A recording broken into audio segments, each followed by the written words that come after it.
Mesdames, Messieurs, bonjour et bienvenue pour cette matinée consacrée aux métaux autour de Philippe Chalmin. Alors, nous sommes très heureux de vous accueillir pour cette réunion qui pour nous est une réunion de reprise dans sa forme normale, non seulement après les vacances, mais après 2 années très chahutées pendant lesquelles nous n'avons pas eu beaucoup de réunions. Alors, lorsque nous avons, avec André, programmé cette réunion, nous pensions que le sujet était important, mais l'actualité a amplifié très largement cet intérêt. Donc, je pense qu'il est urgent que nous passions la parole à l'orateur, mais avant, André va en faire la présentation. Bien, bonjour à tous. Présentation très rapide, puisque tout le monde ici connaît Philippe Chalmin. Donc, vous savez qu'il est professeur d'histoire économique à l'Université de Paris-Dauphine, qu'il est le spécialiste des matières premières, qu'on entend très régulièrement à la radio et à la télévision dès qu'il y a un problème concernant les matières premières, et Dieu sait que l'actualité en ce moment lui donne l'occasion de s'exprimer.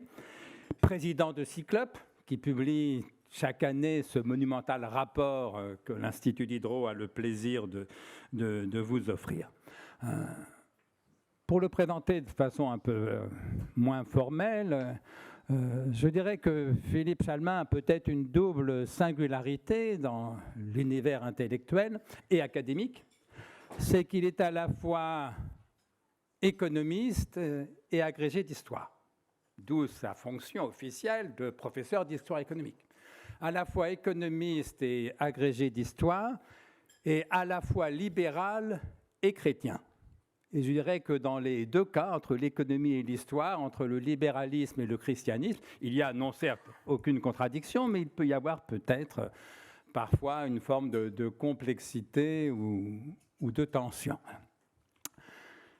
Quand Philippe et moi, nous avons commencé à réfléchir à son intervention, il y a une bonne année, je crois, il pensait plutôt venir nous parler de son prochain livre. Si mes petits-enfants me laissent le temps de l'écrire, m'écrivait-il il y a une petite année. Et il vient de me confirmer ce matin que ses 8 petits-enfants, décidément, ne lui ont pas laissé le temps d'écrire ce livre qui devait porter sur les crises économiques, notamment sur la crise actuelle, ou celle à la fois de la pandémie et de toutes ses suites. Il m'en avait offert à l'époque, par écrit, en échange de mails, un résumé qui me semblait tout à fait passionnant. Et donc, j'avais dit, mais très bien, dès que le livre est publié, on vous invite à l'Institut Diderot, mais les petits-enfants de Philippe en ont décidé autrement, si bien qu'il va nous parler, encore une fois, des matières premières. Je m'en excuse auprès de lui parce que je me dis que des fois, il doit en avoir assez de ce sujet.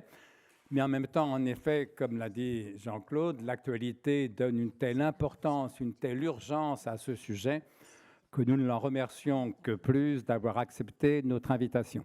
Philippe, la parole est à vous pour 45 minutes. Merci, cher André. 9 petits-enfants, pas 8, 9, je tiens à le préciser.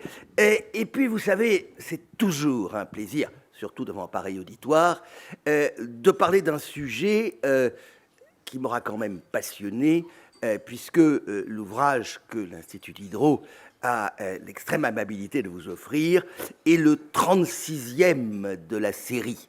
Et si je regarde bien, cela fait maintenant bien plus d'une quarantaine d'années que je m'intéresse aux matières premières. Souvent, on me demande, mais au fond, est-ce que tu n'en as pas fait le tour? Est-ce que tu n'as pas envie de changer de sujet, etc.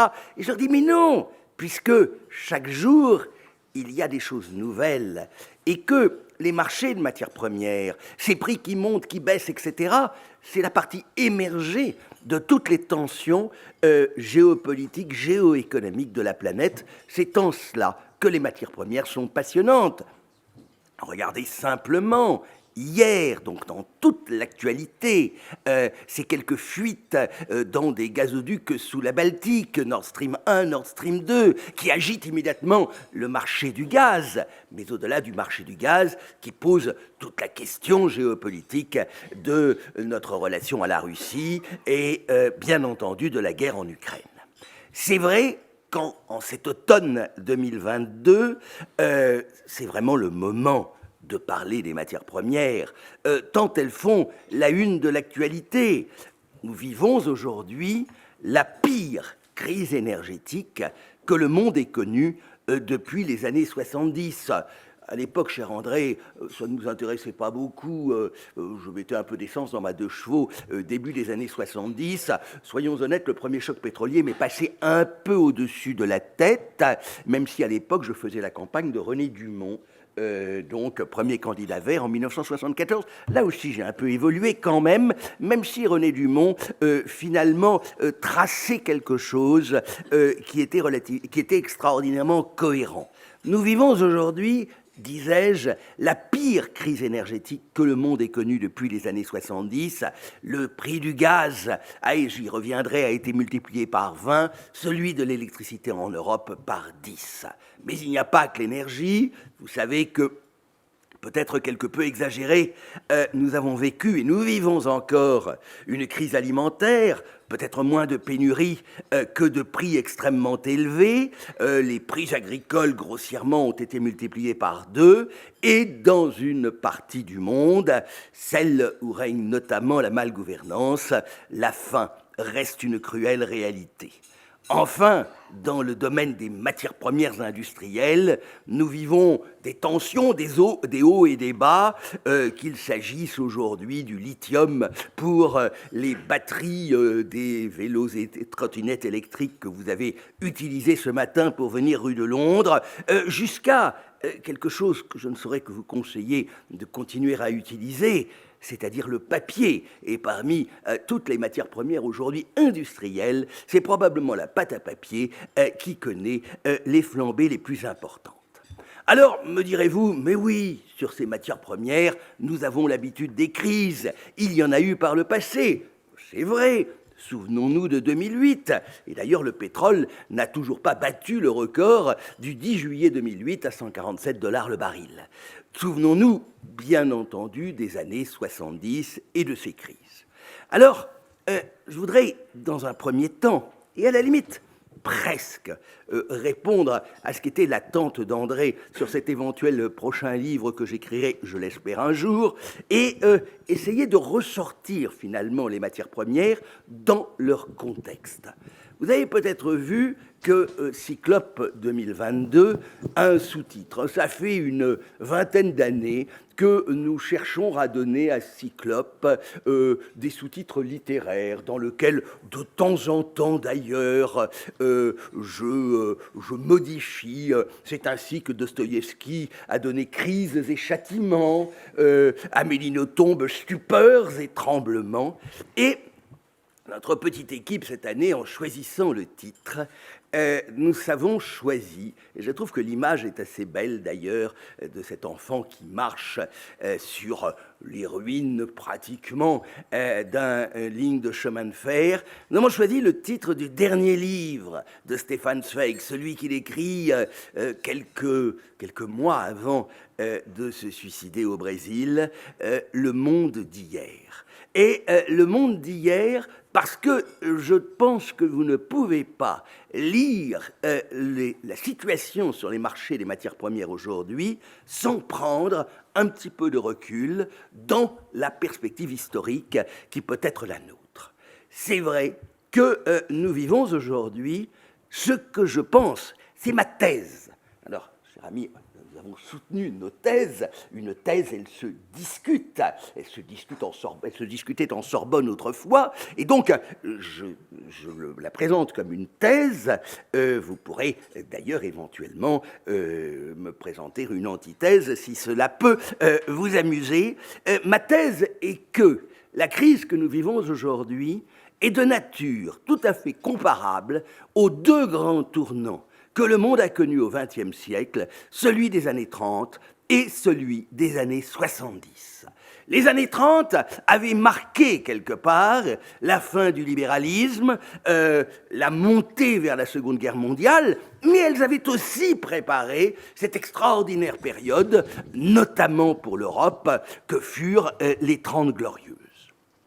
Les années 70, symbolisées bien entendu par les crises pétrolières, mais pas que. Les années 70 marquent quelque part le clap de fin des 30 Glorieuses. Ce sont les chocs pétroliers, mais c'est aussi la fin du système de Bretton Woods, le passage, et qui est fondamental d'ailleurs pour les marchés de matières premières, du stable à l'instable. Je dis toujours à mes étudiants, je suis maintenant un vieux monsieur, mais je dis toujours à mes étudiants que la grande différence qu'il y a entre eux et moi, c'est qu'au début des années 70, quand j'étais étudiant, si cela m'avait intéressé, ce qui n'était pas forcément le cas, je ne pouvais aller me coucher en ayant la certitude que le lendemain matin, je retrouverais le dollar, le baril de pétrole, la tonne de blé en Europe et même la plupart des métaux exactement au même niveau où je l'avais laissé la veille. J'ai en face de moi quelques dirigeants de l'AMF, à l'allumeux qu'on n'en a eu pas besoin à l'époque. Le monde était d'une stabilité infinie.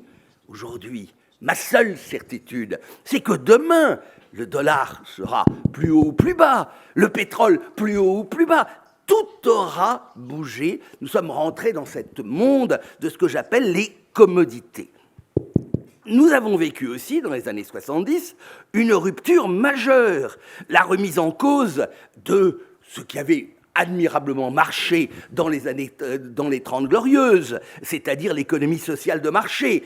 Paradoxalement, les années 70 ont accouché d'un retour du libéralisme et de toute une vague de dérégulation, et on a préparé finalement d'autres 30 glorieuses qui commencent avec symboliquement la chute du mur, mais auparavant même les réformes de Deng Xiaoping en Chine, c'est-à-dire les 30 glorieuses de la mondialisation heureuse. Souvenez-vous, c'était merveilleux. Quand on parlait de mondialisation, le globe, il était enfin devenu un espace-monde, comme Braudel nous l'enseignait. Vous savez, les espaces-mondes centrés autour de Venise, Anvers, Amsterdam, etc. Pour la première fois, le globe, l'économie monde, couvrait l'intégralité de la planète, à quelques exceptions comme la Corée du Nord.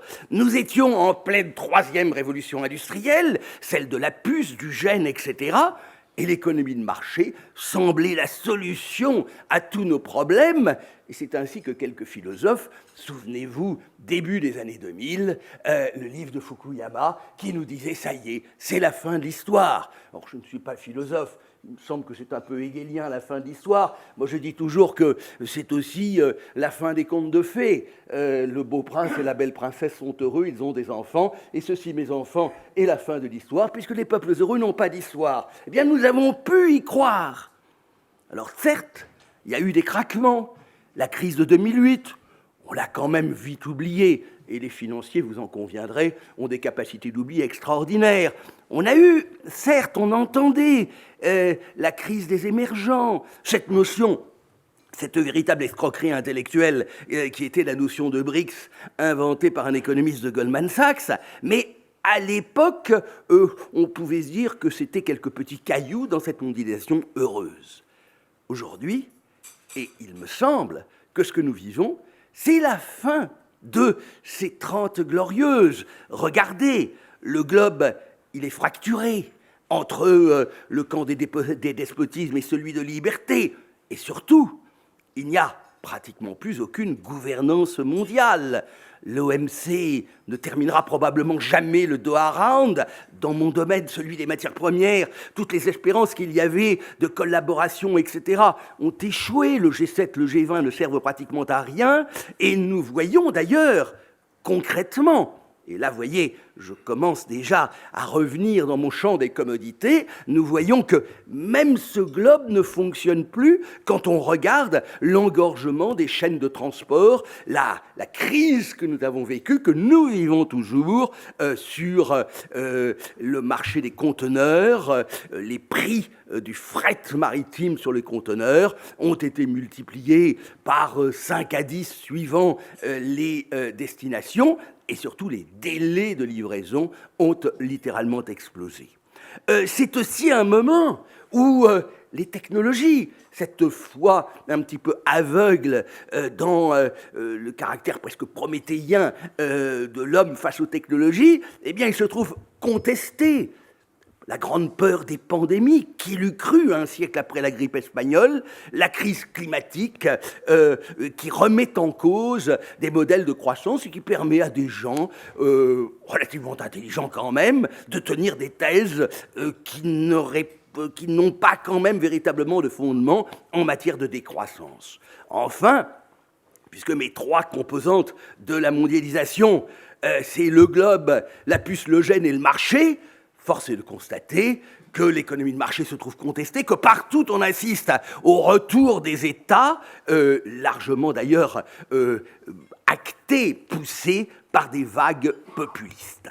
Voilà un petit peu le cadre général dans lequel je crois qu'il faut inscrire ce qui est en train de se passer sur les marchés de matières premières qui ne sont en fond, comme je vous le disais, que la partie émergée de l'iceberg de toutes ces tensions. À court terme, il est clair que la situation sur les marchés est largement conditionnée par un certain nombre d'éléments qui dépassent totalement mes capacités d'analyse, que ce soit les affrontements géopolitiques, l'Ukraine certainement, mais que dire de Taïwan, que dire du Golfe arabo-persique, etc. Du point de vue économique, nous redécouvrons quelque chose, alors là, que notre génération a quand même bien connu au début des années 80. Et quand il y a un moment, j'ai commencé à prononcer le mot de stagflation, tous mes amis remarquez que je ne suis pas un économiste, je suis historien. Donc les économistes me disent « Oh Philippe, t'es gentil, mais enfin, va jouer avec tes petits camarades historiens, laisse l'économie aux gens sérieux. » Eh bien, le mot de stagflation, à la limite, aujourd'hui, il devient presque optimiste, puisque l'inflation est là, mais la stagnation, nous voudrions bien que nous en restions à la stagnation et que nous n'embrassions point trop la récession.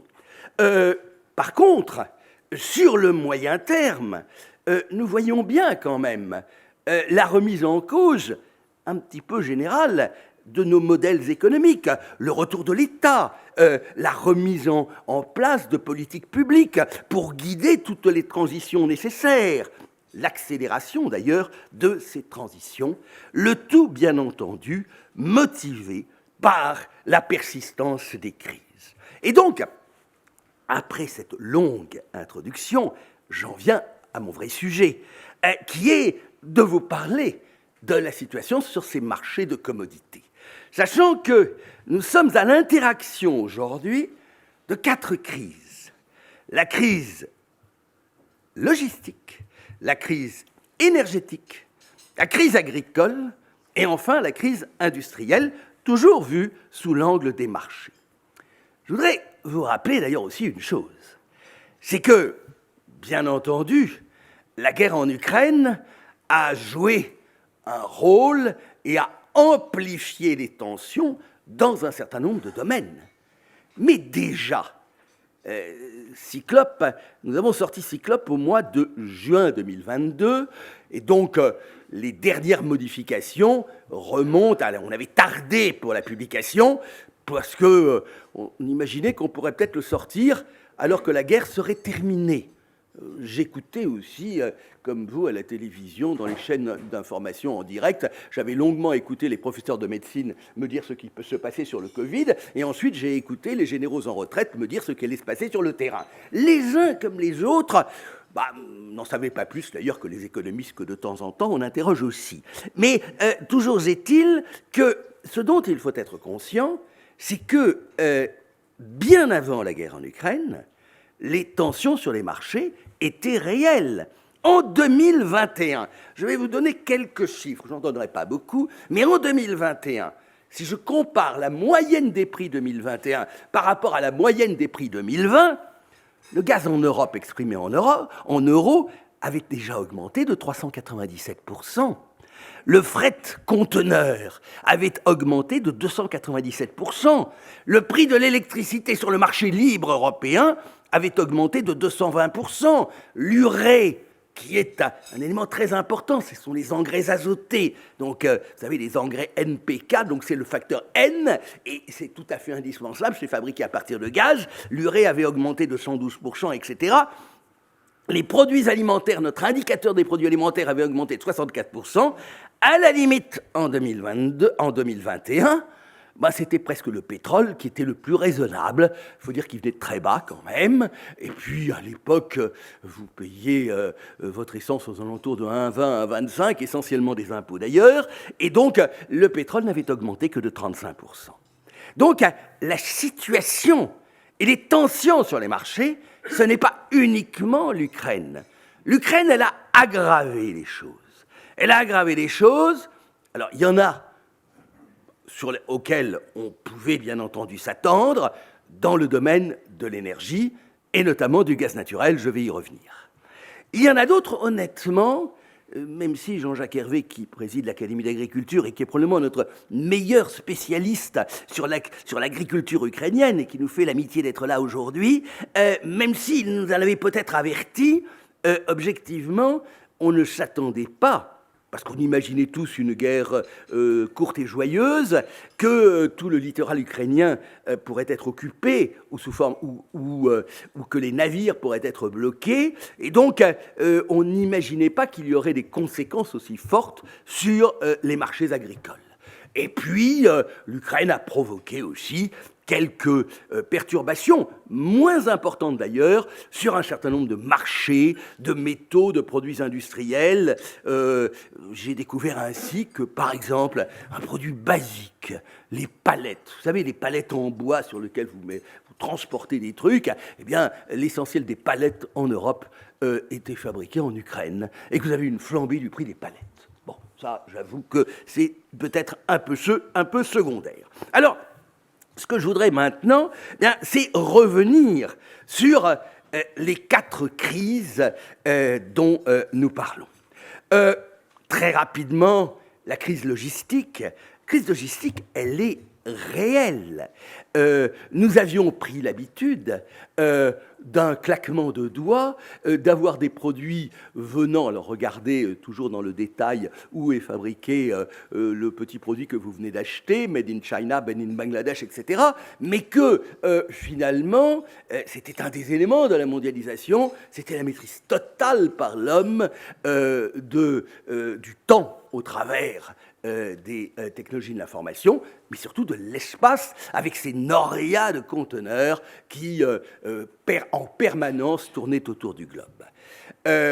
C'est vrai que dans les années 2010, les prix avaient été quand même relativement bas, les armateurs avaient moins investi peut-être, les capacités aussi logistiques, notamment portuaires, n'avaient probablement pas été suffisamment modernisées. Toujours est-il que nous avons eu de véritables goulots d'étranglement, qu'une boîte de 40 pieds qui coûtait entre 1 000 et 1 500 $ à balader entre la Chine et l'Europe est montée à plus de 10 000 $, avec des retards.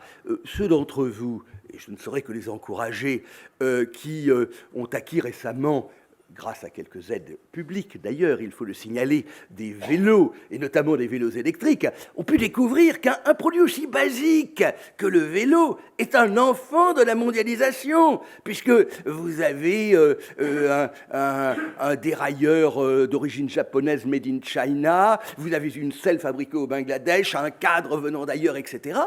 Et nous avons vécu de véritables pénuries de vélos. Alors, ça peut paraître idiot, mais ça a remis aussi en cause tout cet éclatement des chaînes de valeur qui avait été à la base de la mondialisation, qui mettra du temps à être remise en cause, mais il faut bien se rendre compte que la situation sur le marché du fret maritime est une situation qui prendra beaucoup de temps à se régler.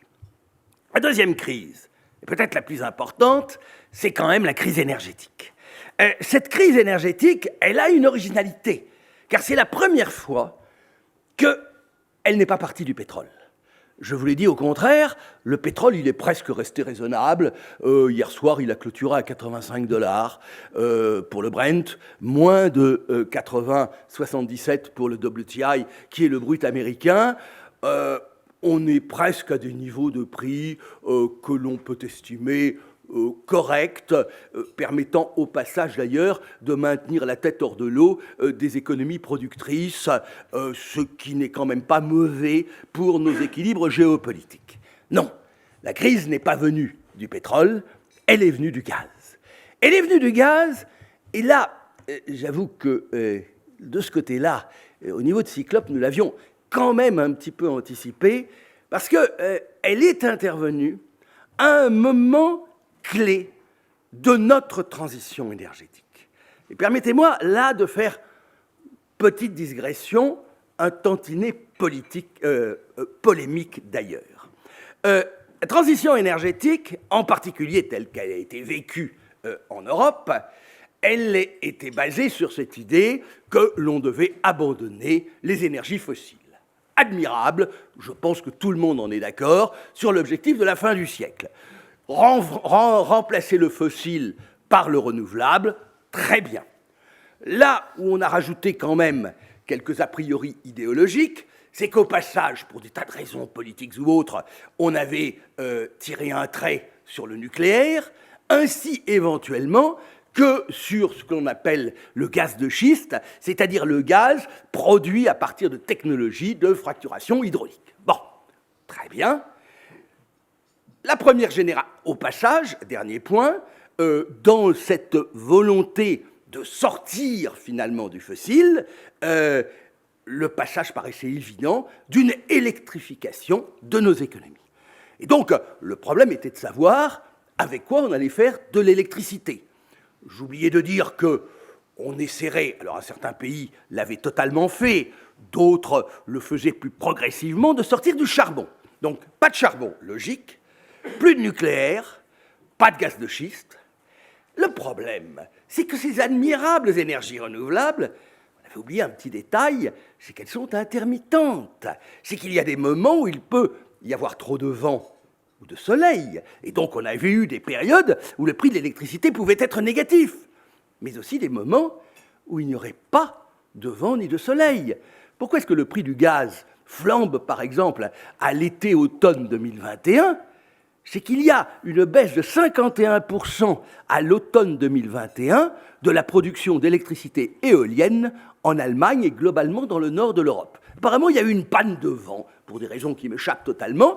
Toujours est-il que lorsqu'il y a moins d'électricité éolienne, moins d'électricité, il n'y a pas de soleil, il n'y a pas de vent, éventuellement cela peut arriver, que vous avez une économie qui est de plus en plus électrifiée, il vous faut une énergie pour faire la pointe. Si ce n'est pas le nucléaire, si ce n'est pas du gaz de schiste, si vous ne voulez plus du charbon, il vous reste le gaz. Mais au fond, c'était très simple. Et à cette époque, il faut le rappeler, le gaz, ça valait pas cher. Il y avait nos voisins russes, ces gentils Russes avec leurs tuyaux, qui nous fournissaient en plus du gaz gazeux. On n'avait même pas à s'embêter à regazéifier du gaz naturel liquéfié que l'on aurait importé. Ce fut le pari allemand. Et le pari allemand, il avait ses logiques. Dans le cadre de l'Ostpolitik, il fallait arrimer la Russie à l'Europe, donc lui acheter son gaz. Ça allait très bien. Et d'ailleurs, lorsque les Russes disaient « Oh, écoutez, on a quand même des petits problèmes, regardez les tuyaux qui passent par l'Ukraine, qui passent par la Pologne, ce n'est pas des pays très sympathiques », les Allemands dirent « Mais qu'à cela ne tienne, on va vous construire des tuyaux passant sous la Baltique ». Alors, actuellement, il fuit un peu, mais on construit Nord Stream 1, on construit Nord Stream 2, on met même à la tête de Nord Stream un ancien chancelier social-démocrate, Gerhard Schröder. Donc tout allait très très bien. Et c'était génial, puisque ce gaz-là, il valait pas cher. Actuellement, un mégawattheure de gaz sur le marché européen, ces temps-ci, s'est baladé entre 160 et 350 euros le mégawattheure. Dans les années 2010, le gaz naturel, il se baladait entre 5 et 15 euros le mégawattheure.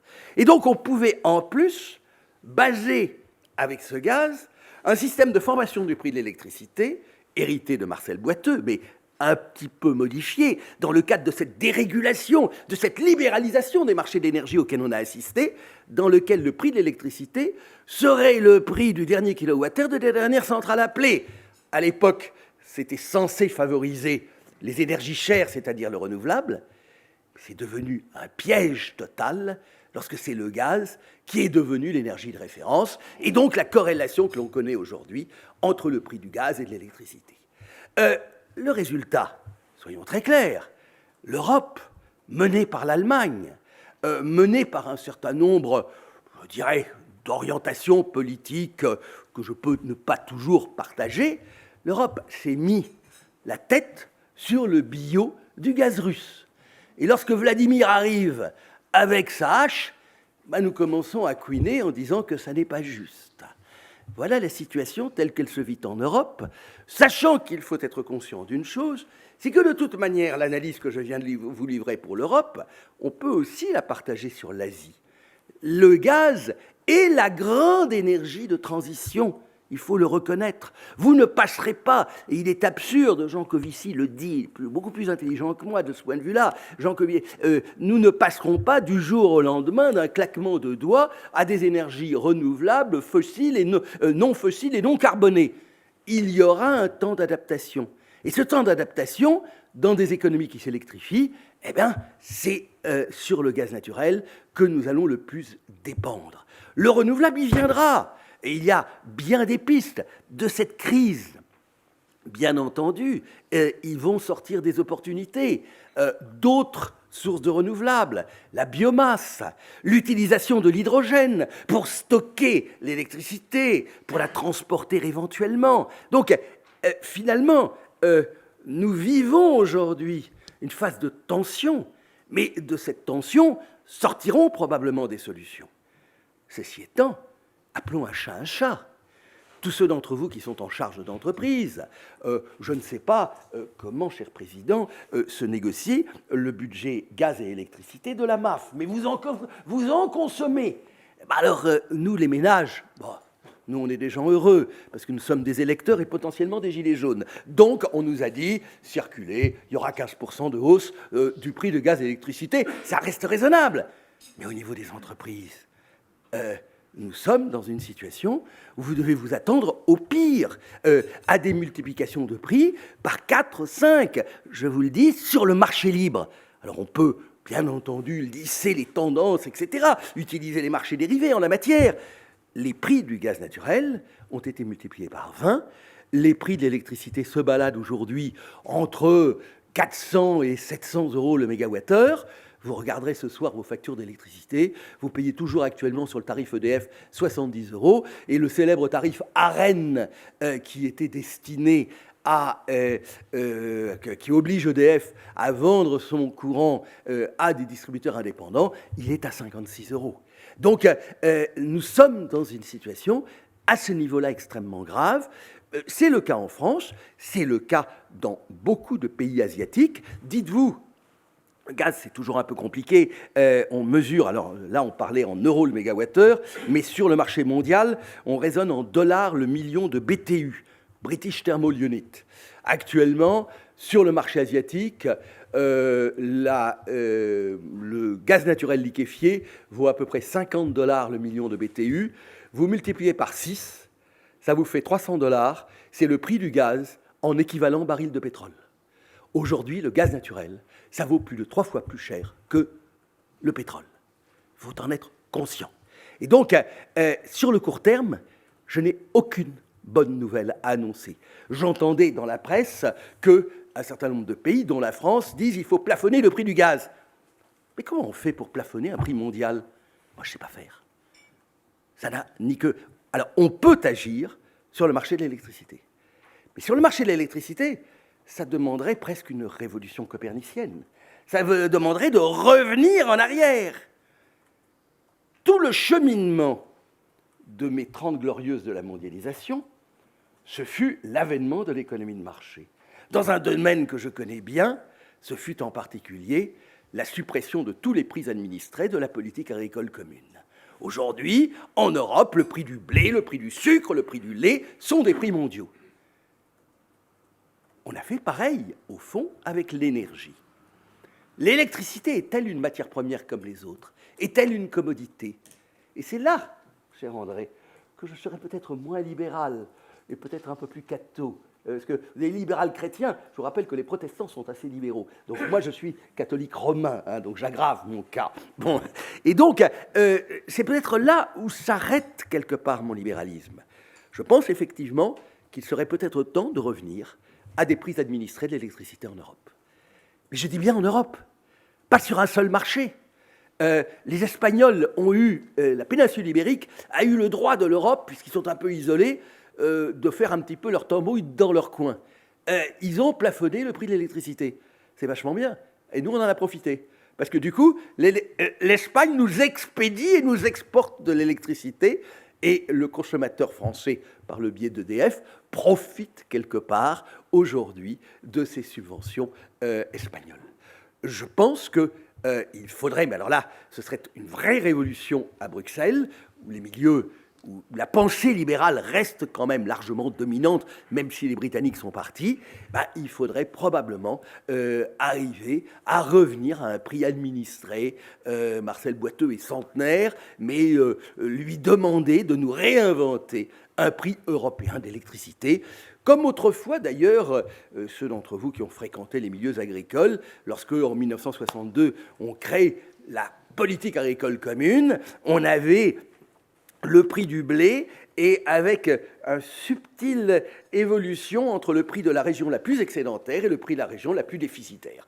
On pourrait peut-être, je rêve un peu, faire cela sur le marché de l'énergie. Donc à court terme, malheureusement, je n'ai pas de solution. C'est probablement la clé d'ailleurs des prévisions de récession ou de stagnation économique qui sont celles qui commencent à circuler. Rexecode, dont Cyclope est très proche, a sorti ses prévisions pour la zone euro et la France la semaine dernière, 0 en 2023. Et incontestablement, la charge de l'énergie dans les entreprises va être quelque chose de tout à fait considérable. Alors j'attire votre attention d'ailleurs sur un élément, c'est que augmentation des prix de l'énergie dans les entreprises. Je ne suis pas sûr que nous vivrons véritablement des pénuries et des coupures, mais le passage se fera par le biais des prix. Et puis quand même un secteur qui va être directement impacté, c'est celui de l'agriculture. Parce que le gaz, ce sont les engrais azotés. J'ai découvert, Jean-Jacques Hervé devait le savoir, cela, qu'à côté des gazoducs, il y a un autre tuyau qui est tout à fait important, qui part quelque part en Russie de Togliatti pour arriver à Yuzny, qui est un port tout près d'Odessa, et qui est un tuyau qui baladait de l'ammoniac. L'ammoniac, ça sert à faire de l'urée. L'urée, ça sert à faire des engrais azotés. C'est aujourd'hui, dans cette période, la plupart des agriculteurs ont déjà fait leurs achats d'engrais, ceux qu'ils vont épandre sur leur culture au printemps prochain, au début du printemps prochain, et avec des niveaux de prix pareils, on peut effectivement avoir des surprises négatives en termes de rendement. Voilà ce qu'il en est de la crise énergétique. Malheureusement, je le confesse, sur le court terme, je n'ai pas de solution. Sur le long terme, oui, relançons le nucléaire, faisons de la biomasse, etc. Construisons éventuellement des centrales éoliennes au large des côtes.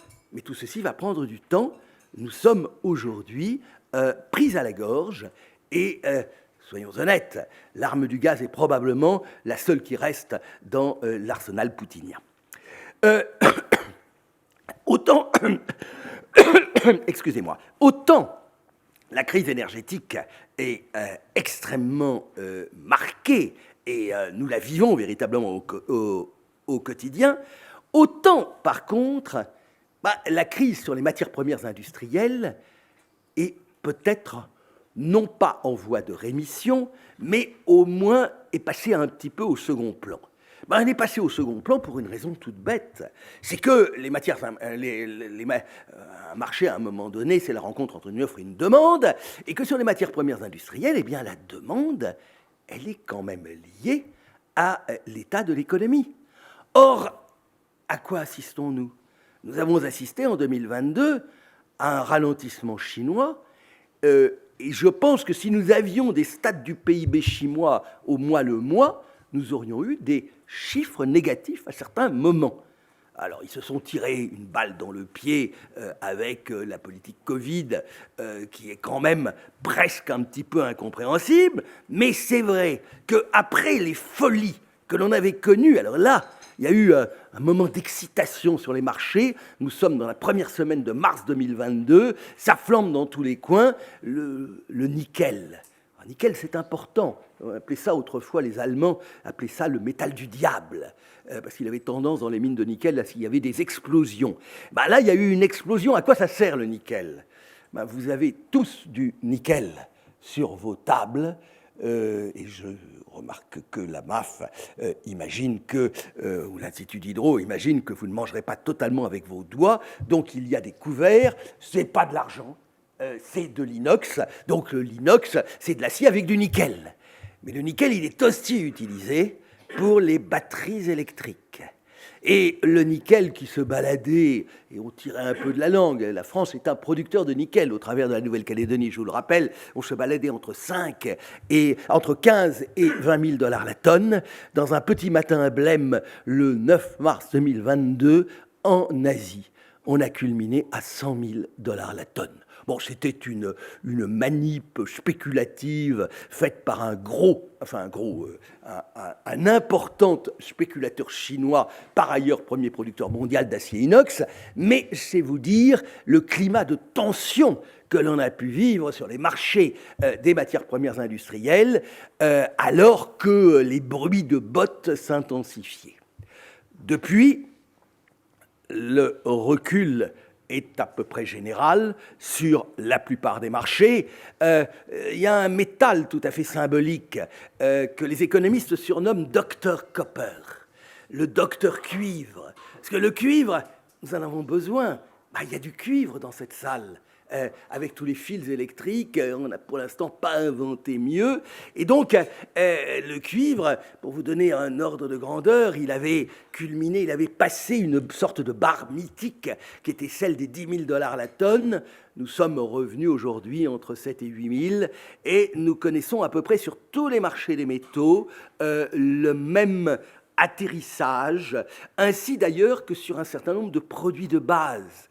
Ceux d'entre vous qui ont eu l'occasion, je ne sais pas, André, si vous avez fait des travaux dans votre datcha normande, mon pauvre monsieur, non, les devis que j'ai faits, mais les ronds à béton, c'est de l'acier, les ronds à béton, ils ont augmenté. Du bois, vous n'en parlez pas, on ne peut plus en trouver, les prix ont triplé sur le marché américain, du coup les Américains sont venus dessus, etc. Bon, toutes ces tensions qui ont été réelles, qui étaient largement liées d'ailleurs à la force de la reprise au lendemain du Covid, sur des économies qui étaient quand même encore pénalisées par les restrictions et les confinements, ces marchés sont pour la plupart, du fait de l'anticipation d'une moindre croissance mondiale. Alors on ne parle pas de récession mondiale, comme nous l'avons eu en 2008 ou en 2020, mais on parle quand même d'une croissance économique mondiale qui sera très probablement en 2023 inférieure à 3% et peut-être plus proche de 2% que nous ne l'imaginons encore.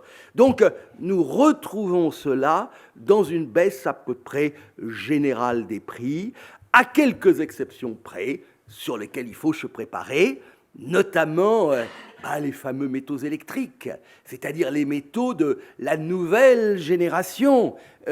Dans la batterie que vous utilisez dans votre voiture, dans votre vélo, votre trottinette, il y a du lithium, il y a du cobalt, il y a un peu de nickel, il y a du manganèse.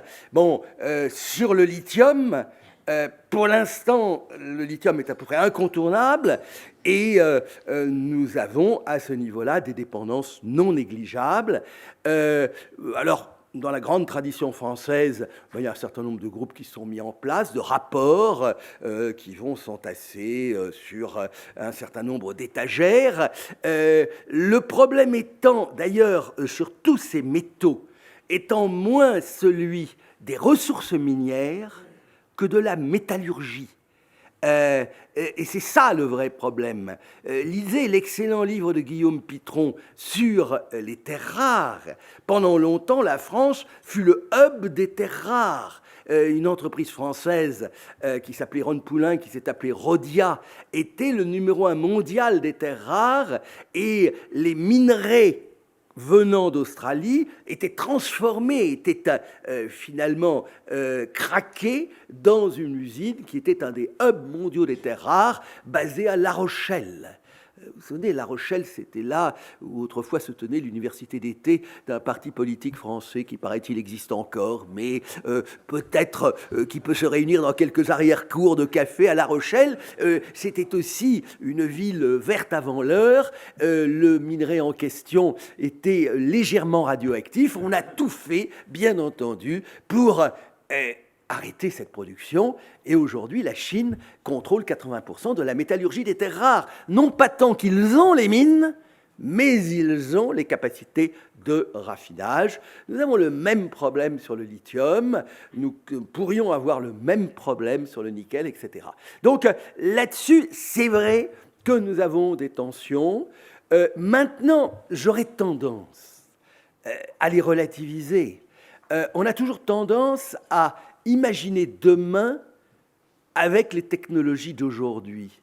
C'était Éluard qui disait qu'il ne fallait jamais regarder hier avec les yeux d'aujourd'hui. Il ne faut pas imaginer demain avec les technologies d'aujourd'hui. Est-ce que dans 20 ans, les batteries électriques utiliseront toujours du lithium ? Cela, à peu près personne ne peut le savoir.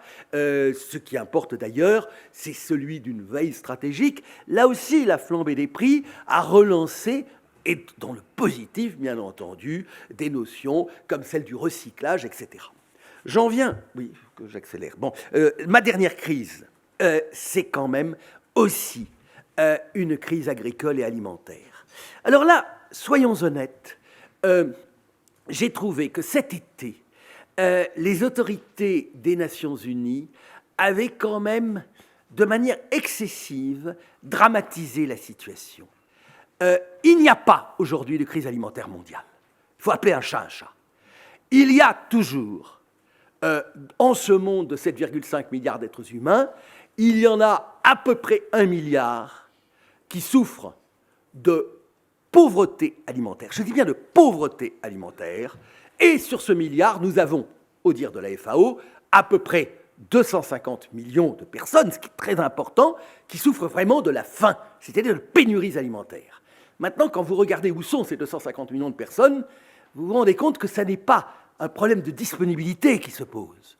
Le principal pays souffrant de la faim aujourd'hui, c'est la République démocratique du Congo, qui par ailleurs est très riche, y compris du point de vue agricole théoriquement, et qui est malheureusement un exemple de malgouvernance et de ce que j'appelle d'ailleurs la malédiction des matières premières. Le malheur de la RDC, c'est d'avoir du cobalt, c'est d'avoir du cuivre, c'est d'avoir du coltan, etc., ce qui a nourri tous les seigneurs de la guerre possibles et imaginables. Après la République démocratique du Congo, vous trouvez une vraie zone où là, il y a des problèmes climatiques, c'est la Corne de l'Afrique, Éthiopie, etc., même si la situation voisine, autres pays, vous avez le Yémen, vous avez la Syrie, vous avez l'Afghanistan. En réalité, la faim dans le monde aujourd'hui, elle est l'enfant de la folie des hommes, et guère plus. Par contre, c'est vrai que les prix agricoles mondiaux ont fortement augmenté, et cela depuis 2 ou 3 ans. Avant l'Ukraine, car avant l'Ukraine, le facteur majeur, ce qui avait provoqué d'ailleurs déjà à l'automne 2021, la hausse des prix agricoles, c'était le facteur chinois. C'était la Chine qui est devenue, elle était déjà le premier importateur mondial de pratiquement toutes les matières premières industrielles, elle est devenue le premier importateur mondial de produits agricoles et notamment de grains. En 2019, la Chine avait apporté un petit peu moins de 20 millions de tonnes de céréales. En 2021, l'année dernière, elle en a importé plus de 60 millions de tonnes. Et sur les 8 premiers mois de l'année, en 2022, elle est un petit peu en dessous de 2021, mais largement supérieure à ce qu'étaient ses importations dans les années 2010. C'est la Chine qui est à l'origine de la flambée des prix. Moins d'ailleurs du blé.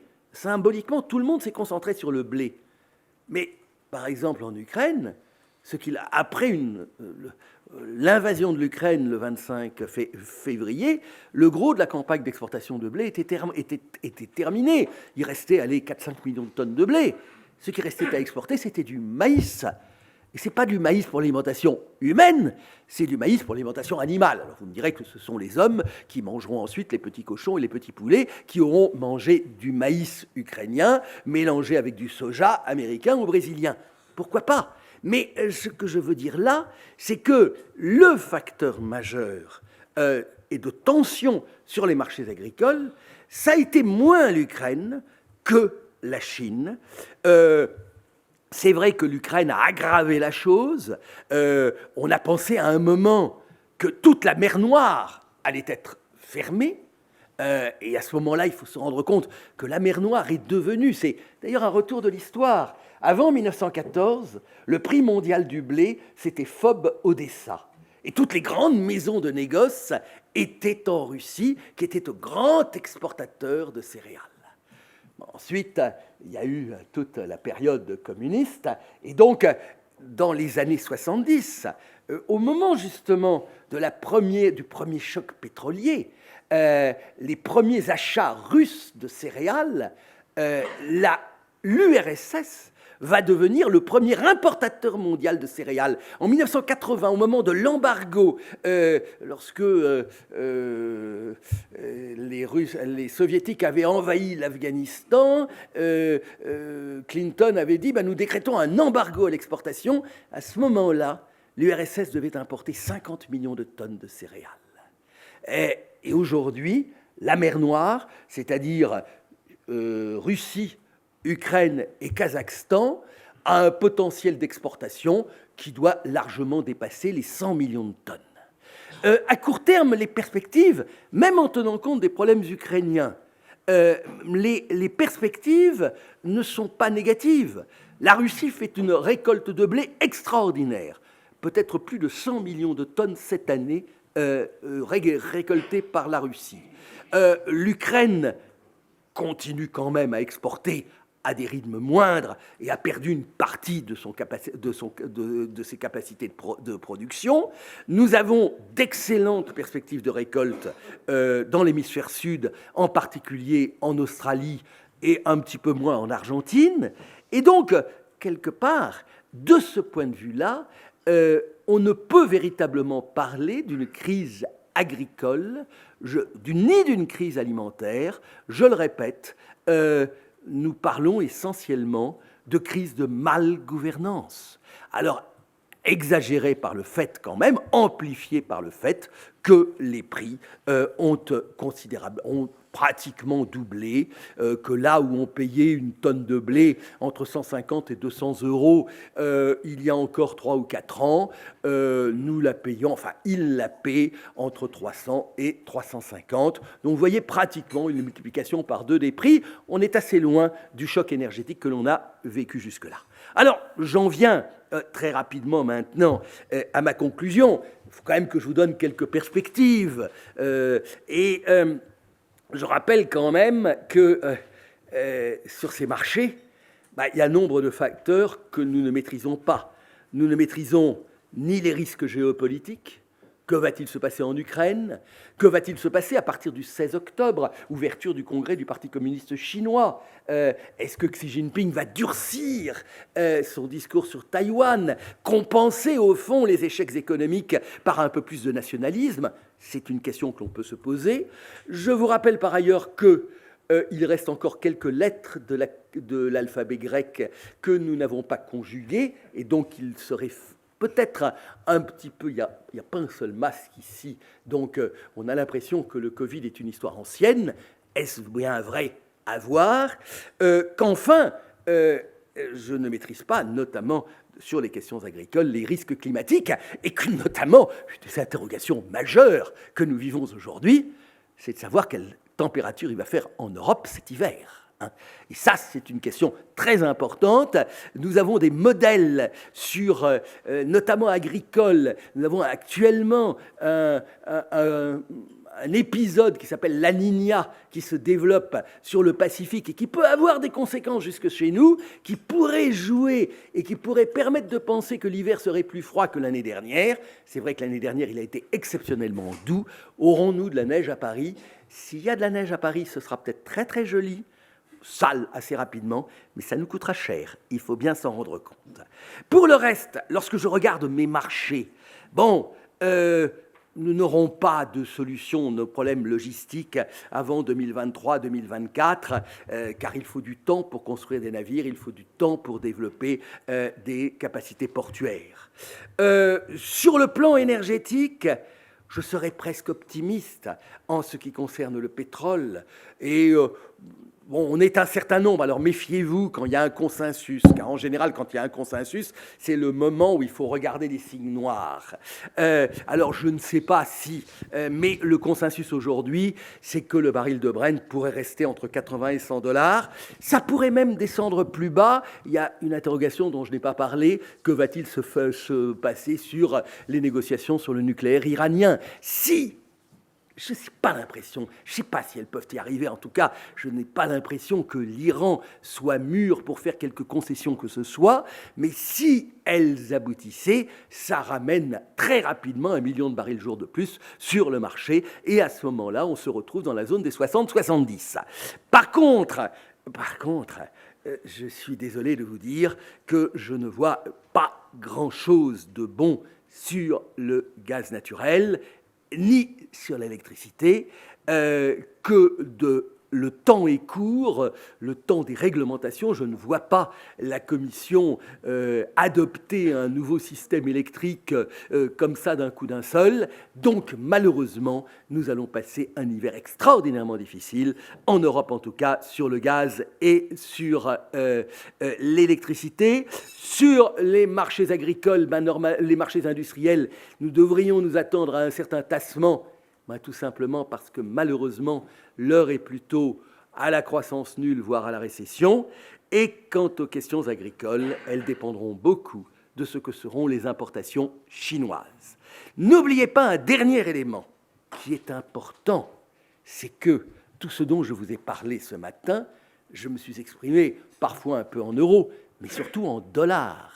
Et donc, vu de notre petit hexagone, et même élargi à l'ensemble de la zone euro, les prix en euros se trouvent renchéris par la faiblesse de l'euro face au dollar. Je vous rappelle que, alors il me semble hier, je n'ai pas regardé hier soir, mais on était descendu à 96 centimes ou quelque chose comme cela. Bien entendu, alors c'est un avantage quand on a quelque chose à exporter, c'est aussi un renchérissement de nos prix. C'est ce qui explique d'ailleurs qu'à la pompe, la baisse des prix du carburant ne soit pas aussi importante. Voilà un petit peu, et je m'excuse, j'ai déjà été beaucoup trop long. Je reviens peut-être à mon introduction. Au-delà de ces crises sur les marchés, ce qui est peut-être important, c'est d'essayer de bien voir qu'il y a le monde d'avant et que nous avons tourné une page. Ma lecture est celle d'une fractale profonde. Je vous rappelle qu'on a mis 10 ans à sortir de la crise des années 70. Pour préparer ces 30 glorieuses qui commencent vers 1990, qu'il va en sortir probablement un modèle différent, avec probablement une place plus grande donnée à l'État et aux politiques publiques, avec, et ce sera positif, je l'espère, le souci des transitions, peut-être moins idéologisées que nous ne l'avons fait jusque-là, et puis, me semble-t-il quand même, peut-être le retour des biens communs et plus simplement du bien commun. Ceci étant, ça c'était les visions un peu positives que je pouvais avoir, en négatif, celle d'un monde fracturé, celle du retour un petit peu partout, des populismes, des nationalismes et des despotismes. C'est au fond une conclusion qui ne peut que plaire à un historien. La fin de l'histoire, elle est bien oubliée. La page du monde d'hier se tourne, mais après le fracas des crises, nous allons peut-être connaître quand même des années plus difficiles. Quelque part, Shakespeare avait écrit, je ne sais plus dans quelle tragédie ou dans quel poème, que les tempêtes soudaines étaient courtes, mais que les petites pluies étaient beaucoup plus longues. Le basque que je suis sait que des journées de crachin basque peuvent être désespérantes et longues. Je vous remercie de votre attention. Bonjour, Pierre-Ignace Bernard, je suis associé chez McKinsey. Vous avez parlé du crachin à venir. Est-ce qu'il y a des moyens de développer une perspective sur où sera le niveau de prix stabilisé en période crachin après la bourrasque ? Il y a malheureusement une certitude, c'est qu'il n'y aura pas de niveau de prix stabilisé.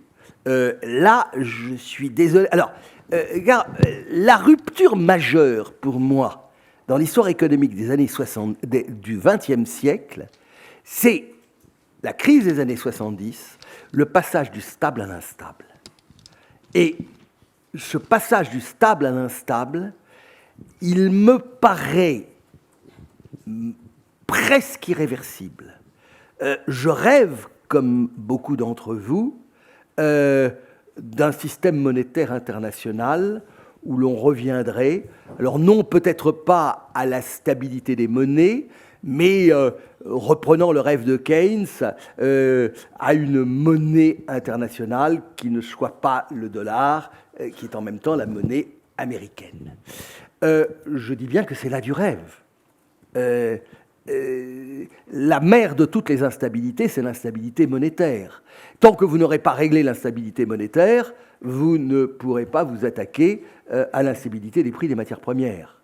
Alors, on a pu sortir de l'instabilité monétaire en isolant un certain nombre de zones, la zone euro par exemple, qui nous permet de traverser cette crise sans avoir en plus la dévaluation de la lire italienne, de la pesette espagnole ou du franc français, pour reprendre les grands classiques. Mais pour l'instant, au niveau mondial, et ça c'est peut-être dans le côté négatif, nous sommes au degré zéro de la concertation internationale. Dans les années 70, on avait rêvé de stabiliser les prix des matières premières. Ça avait d'ailleurs fait la richesse des hôteliers de Genève, puisque toutes les négociations internationales se tenaient à Genève. C'était la conférence des Nations Unies sur le commerce et le développement, la 4e CNUSED à Nairobi en 1976, où on avait mis en place le programme intégré des produits de base. Il devait y avoir des accords internationaux de stabilisation des prix, pratiquement pour toutes les matières premières. Tout ceci a disparu. L'OMC a essayé de reprendre un petit peu, parce qu'Al-Lamy a fait énormément de choses. Malheureusement, aujourd'hui, l'OMC est un organisme quasiment mort. Il faut bien s'en rendre compte. Donc, le retour à quelque stabilité que ce soit me paraît tenir du rêve, et je ne suis pas sûr, enfin, ce seront mes successeurs historiens, quand ils raconteront l'histoire économique du XXIe siècle, qui peut-être en parleront. Alors, par contre, on peut revenir à une certaine forme de stabilisation sur des produits qui ne sont pas encore mondialisés et sur des espaces géographiques donnés. Et c'est là où l'électricité, ça me paraît être un champ tout à fait imaginable. Mais il faudrait en revenir à ce moment-là à la formule de Marcel Boiteux, qui avait imaginé sur le prix de l'électricité qu'on intégrait dans le prix de l'électricité le coût d'entretien, le coût de renouvellement des capacités. Ce qui n'a pas été suivi par la suite, où on a fait bénéficier aux Français, en particulier sur le nucléaire, de prix de l'électricité extrêmement bas, qui ont mis EDF dans une situation financière ne lui permettant pas d'assurer l'entretien de son parc. Mais je peux imaginer que sur l'électricité, on pourrait revenir, alors certainement pas au prix très bas d'autrefois. Il faut arriver, finalement, l'économie de marché, c'est pas idiot. Parce que l'économie de marché, aujourd'hui, qu'est-ce qu'ils nous disent? Alors, on peut toujours dire, oui, c'est la spéculation, etc. Mais la spéculation, elle est bonne. Elle est bonne parce qu'elle appuie où ça fait mal. Il est légitime de payer le gaz cher parce que nous payons le prix de nos erreurs. Ça fait un certain temps que la dépendance au gaz russe, elle était évidente. Le marché nous la met en évidence. Il est légitime de payer de l'électricité chère parce que vous avez des irresponsables qui disent « on va fermer les centrales nucléaires » pour des raisons idéologiques.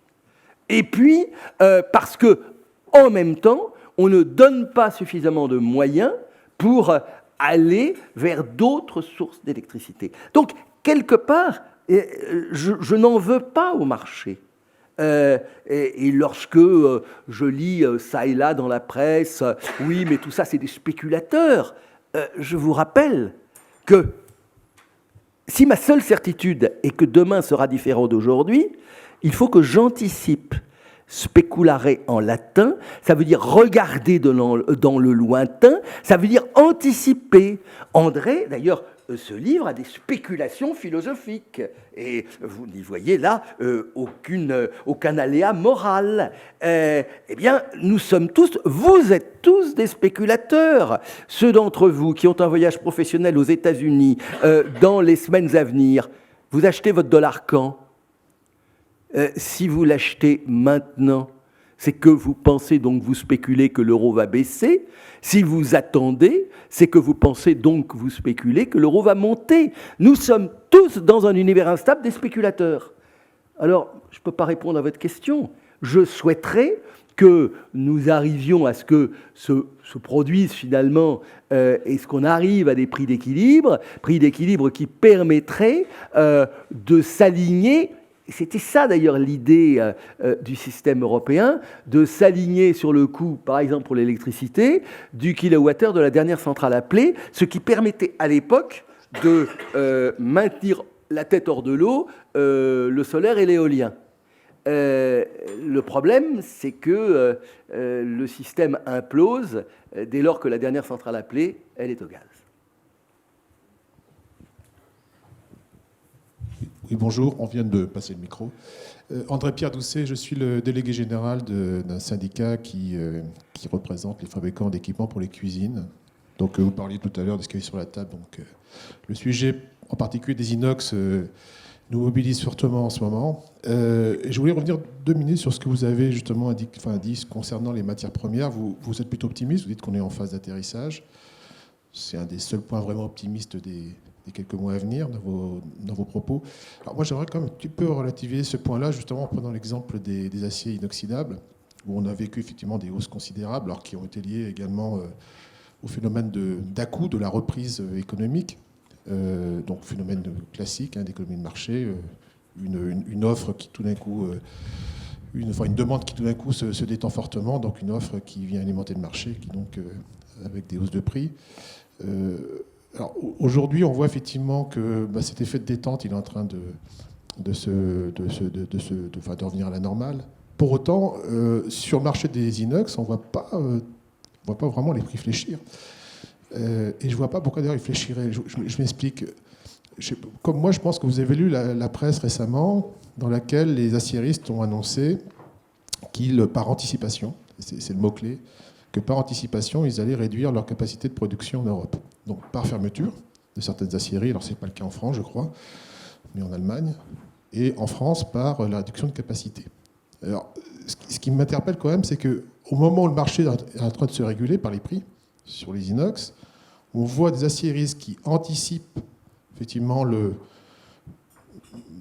peut-être pas la récession, en tout cas la stagnation de l'économie, et qui du coup réduisent les capacités, ce qui entretient donc les prix de marché, forcément. Il n'y a aucune raison que les prix baissent, puisque l'offre va se réduire, en anticipation. Et tout cela encouragé, qui plus est, par le contexte que vous connaissez, donc des quotas, l'importation des aciers américains, enfin des aciers chinois sur le marché américain, qui du coup a trouvé son pendant en Europe, avec un système de quotas sur les importations d'acier, donc qui fait qu'aujourd'hui, le cours mondial des aciers n'est plus un cours mondial. C'est un cours administré par des mesures de quotas. Pour ça, je suis un petit peu moins optimiste sur vous. Alors, sur cet exemple très particulier, qui est celui des aciers, je ne m'exprimerai pas sur les autres matières premières, mais sur l'acier, je suis quand même un peu moins optimiste. Et ma question, c'est, est-ce que, comme vous appeliez tout à l'heure peut-être de vos voeux, peut-être un retour à une certaine administration de l'économie sur les prix d'électricité, est-ce qu'il ne faudrait pas également envisager des choses concernant certaines matières premières stratégiques, comme l'acier ? Alors, l'acier est un cas un peu particulier. C'est devenu une commodité. Simplement, pour l'instant, comme vous l'avez dit, c'est une commodité qui est largement liée, notamment aux États-Unis, à des politiques protectionnistes. Donc vous avez des niveaux de prix. De mémoire, aux États-Unis, on doit être un peu en dessous de $1000 la tonne, là où en Chine, on est à 500 ou 600, en Europe à 700 ou 800. Voilà. Alors n'oubliez pas une chose aussi, c'est que l'acier est directement touché aussi par la crise de l'énergie, puisque vous avez deux manières de faire de l'acier, soit les hauts fourneaux, donc minerai de fer plus charbon à coke, soit les aciéries électriques. Et ce sont les aciéries électriques qui ne peuvent plus passer, tout comme d'ailleurs les producteurs d'aluminium en particulier. Toutes les industries énergétivores sont directement touchées. Ceci étant, on a quand même eu des baisses sur le prix des aciers ces quelques derniers mois, largement liées à la situation en Chine. En amont de l'acier, vous avez une matière première qui est extrêmement fluctuante, même si les tonnages sont considérables. Je veux parler du minerai de fer. Le minerai de fer, imaginez que les flux de minerai de fer dans le monde, c'est 2 milliards de tonnes. Vous imaginez ce que ça représente sur des bateaux, ce qu'on appelle les capesize, qui se baladent entre 100 et 200 000 tonnes. Est-ce que vous imaginez les norias de bateaux? Le minerai de fer, en 2021, avait culminé à $200 la tonne, coûté fret port chinois. Aujourd'hui, on est à peu près à une centaine de dollars la tonne. Et la sidérurgie a été quand même très touchée par la situation chinoise. Ce qui m'a étonné d'ailleurs, c'est que, alors, sur l'acier inoxydable, sur l'inox, l'inox c'est quoi? C'est de l'acier plus du nickel. Et c'est vrai que le nickel a connu une flambée de prix extraordinaire, liée alors là, vraiment, à une spéculation sur le marché. Depuis, les prix sont redescendus, on est entre 20 et 25 000 dollars. Il y a des changements structurels, notamment le développement de nouvelles technologies permettant de produire du nickel directement, ce qu'on appelle de la fonte de nickel, qui permet de faire de l'inox un peu bas de gamme, mais largement suffisant. Donc voilà un peu. Alors ceci étant, j'imagine qu'un fabricant de cuisine, c'est quand même un peu en bois. Vous avez dû être aussi pas mal touché par les tensions sur les marchés du bois, des agglos et autres machins de ce genre. Donc, mais ce qui est, et d'autre part, que vous avez, même si vous, j'imagine, vous fabriquez beaucoup en France, j'ai cru comprendre que quand même, on se trouvait sur un certain nombre de matériels importés, les pompes à chaleur par exemple. La crise logistique a créé, un petit peu comme ce que je citais pour le vélo, de véritables pénuries. Paradoxalement, on a eu plus de pénuries sur les biens industriels que l'on en a eu véritablement sur les matières premières. Michel Prada, est-ce que le tabou du gaz de schiste peut être revisité et est-ce que ça en vaudrait la peine? Cher Président, je trouve là les limites à ma compétence. Alors, le gaz de schiste, je vous rappelle, d'ailleurs, c'est une appellation un petit peu controversée. En fait, c'est la production de gaz par des méthodes non conventionnelles. Traditionnellement, vous ferez un trou verticalement et puis vous ramassez le gaz. Le problème, c'est qu'il faut avoir de grandes poches et que, bien souvent, vous avez des petites poches de gaz qui sont souvent, d'ailleurs, coincées dans des roches schisteuses. D'où l'utilisation, mais qui est fort ancienne, de techniques non plus de forage verticaux, mais on fait un trou comme ça, et puis ensuite on part comme ça. Et puis on prend un jet d'eau, et avec ce jet d'eau à haute pression, on détruit les roches, et donc on libère ce gaz qui jusque-là était prisonnier. La technologie du gaz de schiste demande donc une très bonne gestion du circuit de l'eau, car il faut la recycler, de faire attention quand même aux nappes phréatiques au-dessus ou en dessous des gisements. Enfin, il faut tenir compte des émissions de méthane qu'il faut être capable de capter et de contrôler. Bien. Jusque dans les années 2000, personne ne parlait du gaz de schiste. Les États-Unis, d'ailleurs, se préparaient, qui sont un très gros utilisateur de gaz, commençaient à arriver au bout de leurs réserves de gaz conventionnelles, et donc ils commençaient à se préparer à importer du gaz naturel liquéfié. Il me semble même, d'ailleurs, que Engie ou Suez, je me souviens plus, enfin donc dans ce périmètre, avait commencé à construire un terminal pouvant accueillir des méthaniers pour importer aux États-Unis du GNL et le remettre dans les circuits. Là-dessus, fin des années 2000, on commence, alors que cette technologie de la fracturation hydraulique, elle était utilisée, je crois qu'elle a été utilisée d'ailleurs en partie sur le gaz de lac en France. Bon. Elle s'est mise à être utilisée de manière très généralisée, et ça a été le boom du gaz de schiste. Le résultat, on a transformé les éventuels terminaux de regazéification en terminaux de liquéfaction, et les États-Unis sont aujourd'hui devenus un exportateur net. Et même dans le courant de l'hiver dernier, les États-Unis ont été à un moment le premier exportateur mondial de GNL. À ce moment-là, quand il y a eu le boom du gaz de schiste aux États-Unis, il y a beaucoup de bons esprits qui se sont demandé est-ce qu'on peut trouver du gaz de schiste ailleurs ? Oui, on peut en trouver. Et là, je commence à atteindre mes zones d'incompétence. Néanmoins, il me semble que la structure géologique des grands champs de gaz et de pétrole de schiste, d'ailleurs aux États-Unis, est quand même relativement incomparable. C'est donc, vous avez 3 zones, vous avez Bakken, Eagle Ford et le troisième dont je n'ai plus le nom en tête, donc c'est Texas, Oklahoma et puis les Dakota. Vous avez des formations géologiques qui ne se retrouvent pas. Vous savez qu'en France, il y avait eu des permis. Alors bon, c'était pas très intelligent parce que on était allé découvrir qu'il pouvait y avoir du gaz de schiste quelque part au sud de Millau dans les Cévennes. Donc on était allé gratter la plante des pieds de mon ami José Bové. Et en fait, la géologie là-bas n'était pas très favorable. On me dit que les potentiels de gaz ou de pétrole de schiste en France, par exemple, ce serait plutôt le grand bassin parisien en allant vers les Vosges.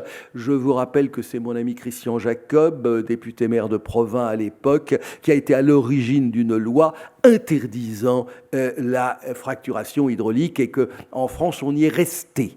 Il y a eu des tentatives, mais qui n'ont pas vraiment abouti en Pologne.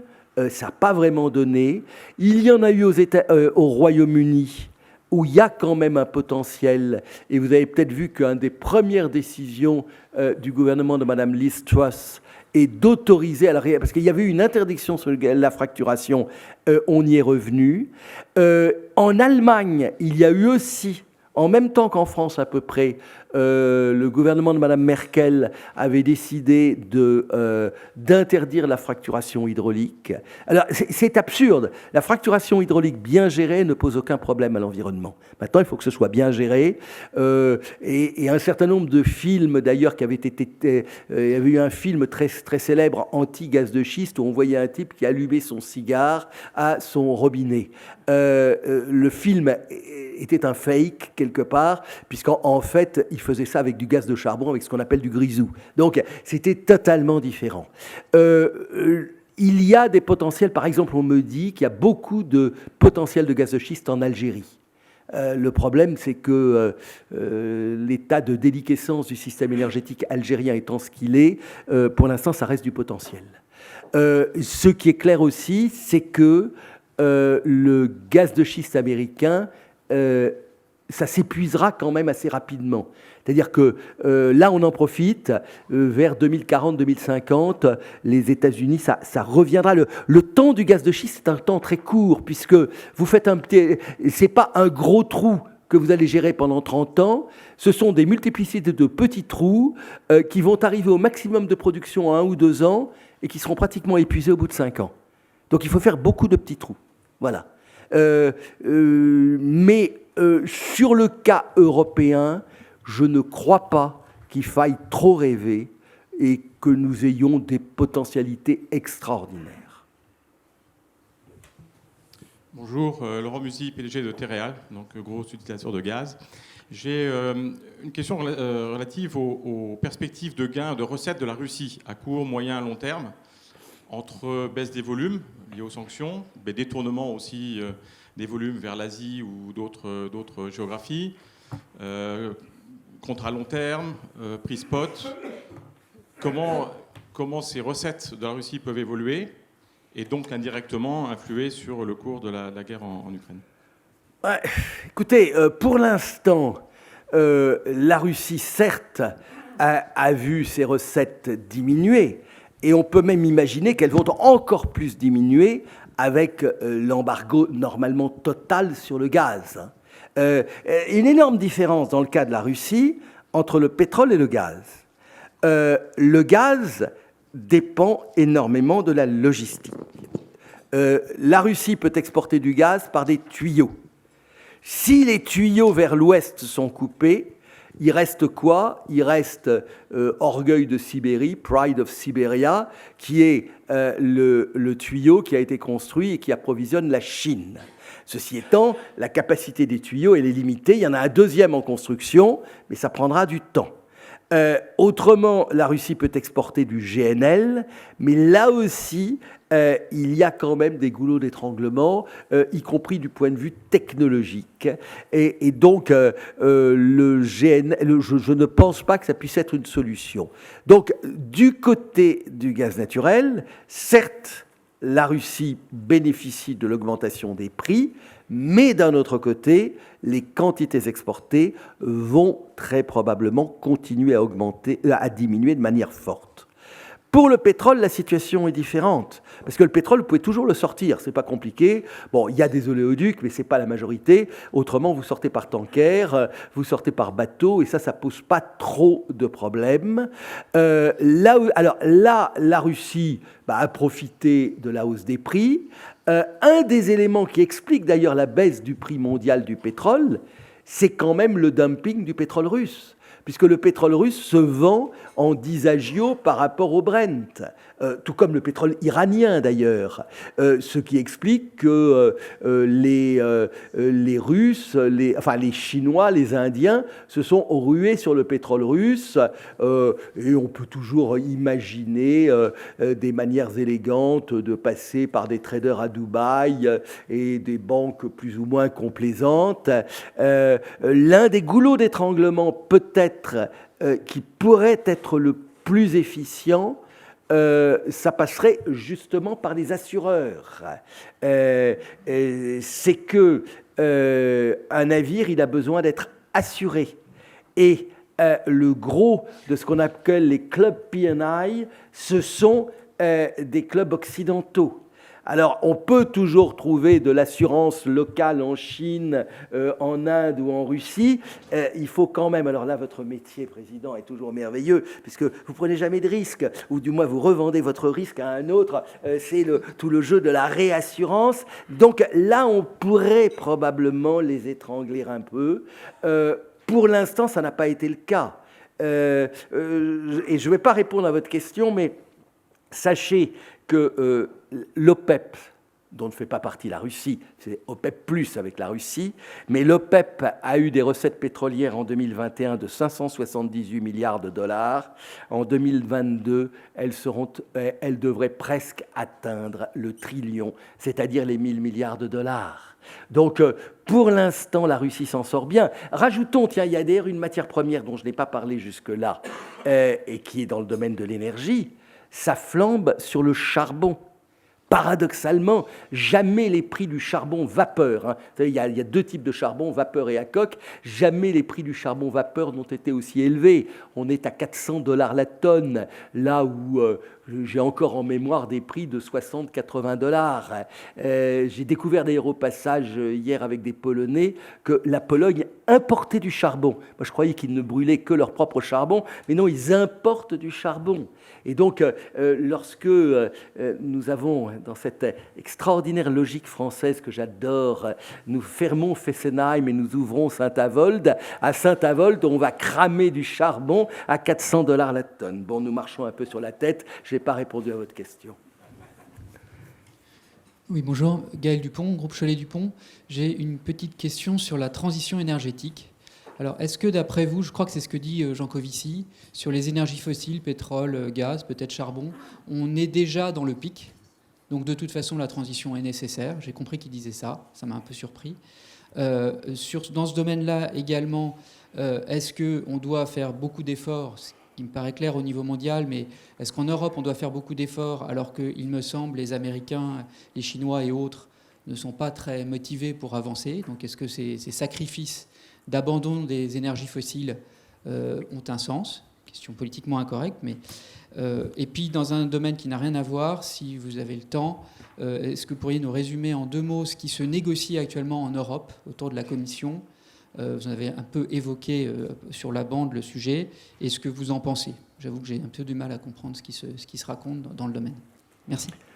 Or, sur le dernier point, je ne suis pas une petite souris, donc je n'ai pas... Je pense quand même qu'aujourd'hui, il y a un affrontement, non pas des anciens et des modernes, mais il reste toujours un vieux fond plutôt libéral, économie de marché, et l'idée à la française de plafonner, d'encadrer, d'administrer, ça continue quand même dans les couloirs du Berlaymont à susciter des boutons et à se dire ça c'est toujours les Français, mais le monde est différent, y compris nos amis néerlandais qui eux aussi d'ailleurs ont relancé leurs centrales à charbon. Alors le pic, pendant longtemps, on a parlé du pic en termes de production. Maintenant, quand on parle du pic, on parle en termes de consommation. Je ne pense pas que notre problème soit un problème de ressources.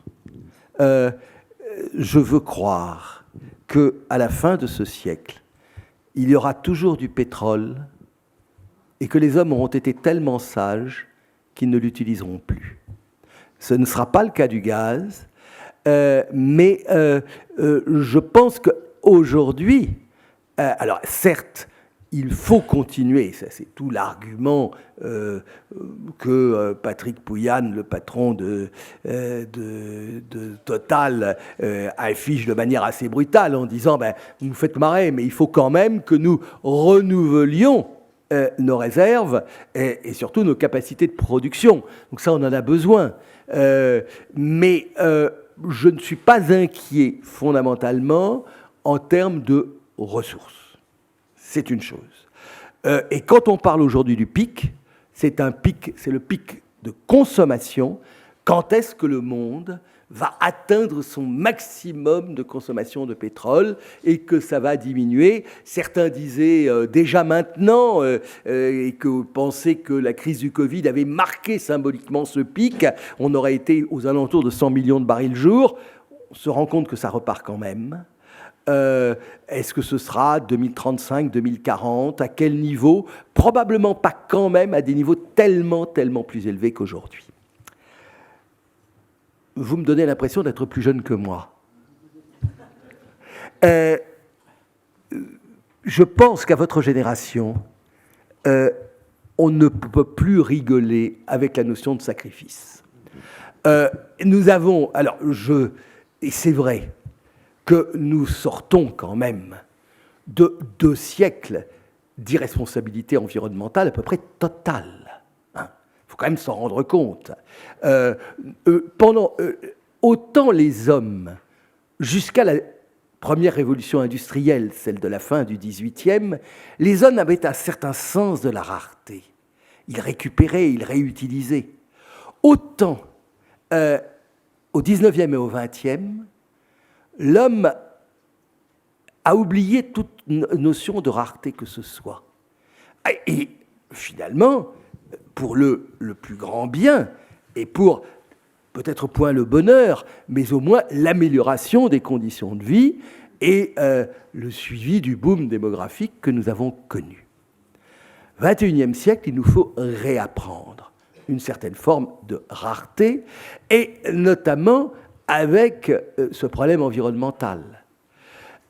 Nous nous devons de montrer l'exemple, nous qui avons quand même beaucoup plus que d'autres massacré notre environnement. Là, je tiens un discours chinois quelque part, et je comprends tout à fait la Chine, l'Inde et nombre d'autres pays, dire écoutez, arrêtez un peu. Nous aussi, on a droit un peu à notre part du gâteau, on a le droit un peu de rêver. Vous nous dites que c'est pas bien d'avoir une voiture, parce que vous, ça fait des générations que vous avez des voitures. Ben nous, on aimerait bien en avoir une maintenant. Là où vous avez totalement raison, c'est qu'effectivement, nos efforts sont peu importants par rapport à la taille du problème au niveau mondial.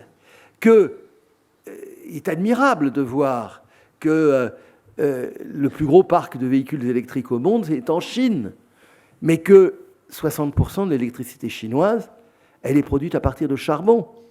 Que les tensions dont je vous parlais sur le marché du charbon, elles sont liées notamment aux besoins de l'Inde. L'Inde et la Chine, aujourd'hui, sont totalement charbonno-intensives. Et quand les Polonais, j'étais avec des Polonais hier, me disent vous êtes bien gentils de dire mais nous on a besoin de charbon. Alors même si vous savez que Cracovie est une cuvette, donc il y a une sorte de fog quasi permanent, mais pour l'instant ça fait partie de leur économie, ça fait partie de leur, je dirais presque de leur tradition. Donc oui, je dirais que il y a une certaine logique. Et je suis assez Jean Covici de ce point de vue-là, qui, je le répète, sur ces questions d'environnement et d'énergie est beaucoup plus intelligent que moi, ou du moins beaucoup plus sachant que moi. Mais c'est vrai que nous avons, d'une certaine mesure, à être exemplaires. Et à la limite, aujourd'hui, vous voyez quelqu'un qui est plutôt optimiste, parce que cette crise, elle va nous obliger à réagir. Alors on va mettre du temps à relancer le nucléaire, mais je pense que le nucléaire n'est pas la solution universelle. Mais dans le cas français, il est une solution.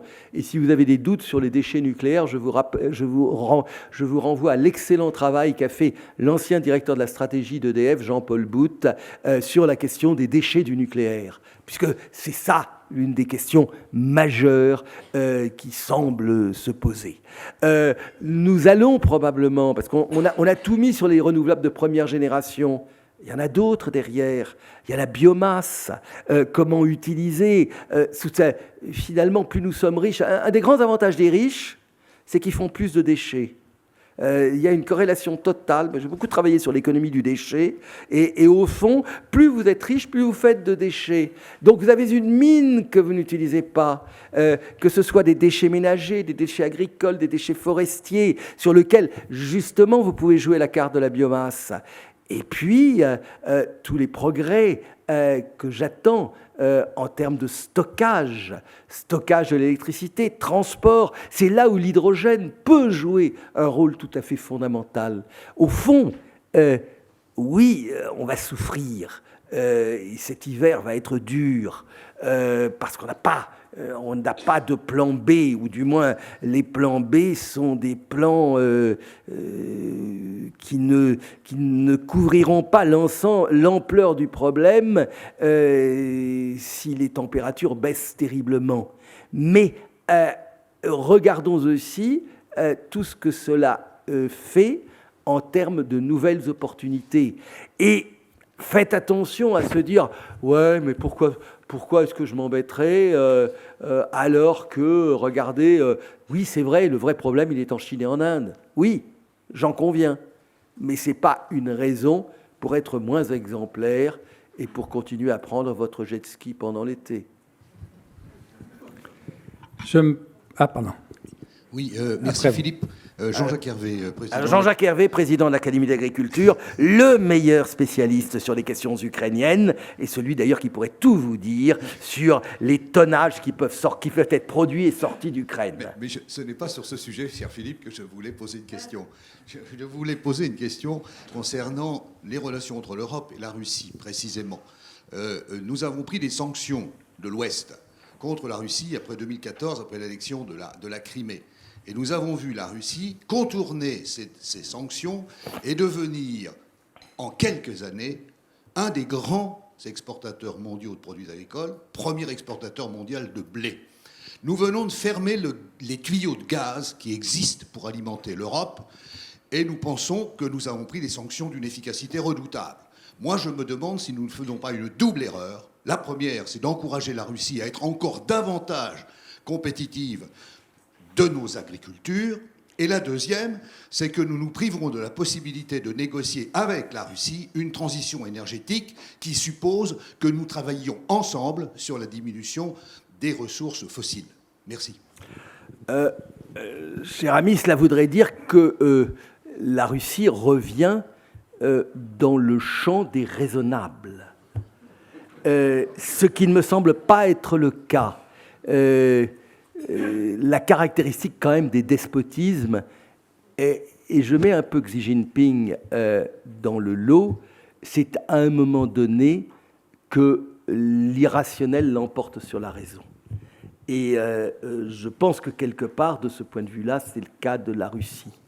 C'est vrai que la Russie a retrouvé sa place de premier exportateur mondial de blé, heureusement d'ailleurs, au passage, car la scène internationale en a besoin. Et c'est vrai qu'il bénéficie d'un avantage comparatif non négligeable en termes d'engrais, puisqu'il est à leur disposition. J'attire simplement votre attention sur une des conséquences positives, entre guillemets, vues de mon point de vue, de la guerre en Ukraine. Il ne vous a pas échappé que nous avons en France un nouveau ministre de l'Agriculture. Il y a eu un remaniement ministériel. Monsieur Fesneau est ministre, et il est ministre de l'Agriculture et de la Souveraineté alimentaire. Nous avons retrouvé, grâce à cette guerre en Ukraine, entre guillemets, bon, souveraineté énergétique, on en parlait, mais souveraineté alimentaire, on n'en parlait plus.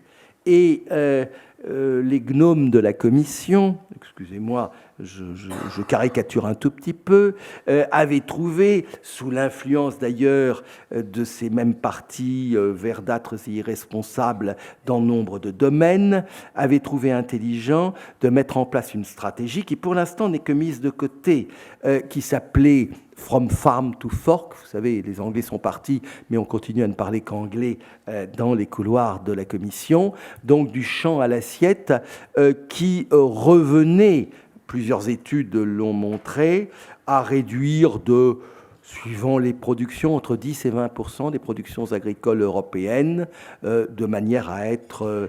et qui amenait l'Europe à devenir importatrice nette de produits agricoles, quitte à ce que d'ailleurs on ne tienne pas compte de la trace carbone des dites importations.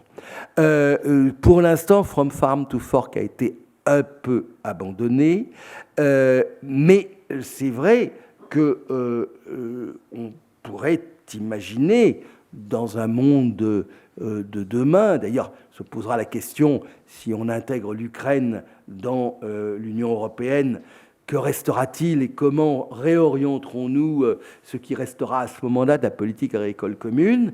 Mais sur le champ agricole, il y a beaucoup, effectivement, de choses à faire, sachant que, ne l'oubliez pas, j'ai été peut-être un peu rapide en ce qui concerne la crise agricole.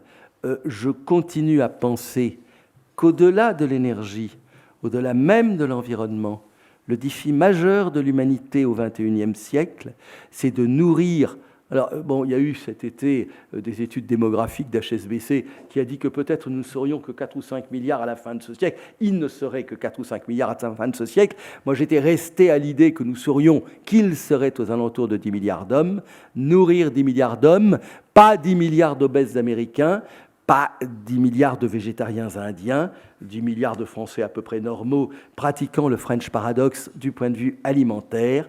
Ça veut dire être capable probablement de multiplier par 2 la production agricole de la planète, ceci à surface agricole utile constante. Ça reste pour moi, au-delà de toutes les analyses que l'on peut faire sur les marchés des matières premières, cela reste incontestablement le défi majeur. Lorsque les prix mondiaux du blé, des céréales augmentent, c'est que le marché nous dit, quelque part, regardez les besoins des Chinois, regardez les besoins potentiels de l'Afrique à terme, et vous, pendant ce temps-là, vous rêvez au bio et au circuit court. Il faut peut-être, de ce point de vue-là, élever le débat. Et je le répète, pour moi, le défi majeur du XXIe siècle, ça reste paradoxalement encore le défi alimentaire. Nous approchons de la fin de notre matinée. Je me permets de poser une question qui sera peut-être la dernière et qui vous permettra, cher Philippe, de conclure. Dans votre exposé, vous avez traité successivement de 4 crises, la crise logistique, la crise énergétique, la crise industrielle, la crise agricole.